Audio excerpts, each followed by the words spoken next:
Why are nurses making all this noise? We're worried about you, the community. We've come out today in response to the government's offer of a 1.04 wage increase and the rejection of safe staffing ratios. The current offer from the government is pathetic, miserable, and it's not right for our nurses. They called on working people of New South Wales to stand up and keep this country going. And now they throw this pissily little bit of money in your lap and ask you to continue to be there for them. We are tired of being told we're heroes, that everyone is so thankful for our service during the pandemic, only to be told in the next breath that we are undeserving of a pay rise that keeps up with inflation. 1.04%. They might have given you 1.5, except they want you to pay for your own superannuation increase. Just disappointed, really, but not surprised.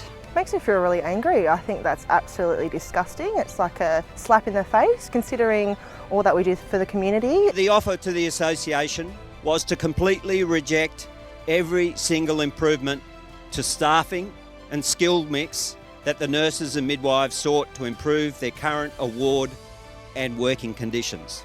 I am outraged. I feel frustrated. I see nurses on all the different wards rushing patients, not necessarily getting the care that they really need, because the nurse is now looking after double patients.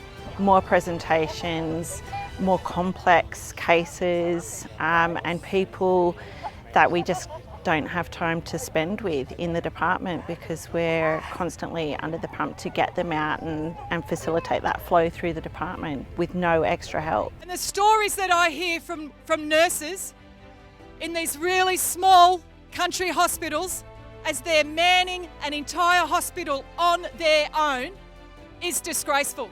We often work on a knife edge, relying on skill, each other, good luck, and praying that we make it back home. Something doesn't happen, we're either going to get a lot of nurses leaving the profession, or we're going to have a lot more, poorer outcomes in the hospital settings. Oh, look, I think it's typical New South Wales government. We're always 10 steps behind when it comes to looking after our staff, who are some of the world's best trained clinicians. There's a disconnect between what they're doing and what their community needs. They're happy to stand outside a shiny new hospital, but what they don't understand is that bricks and mortar don't save lives.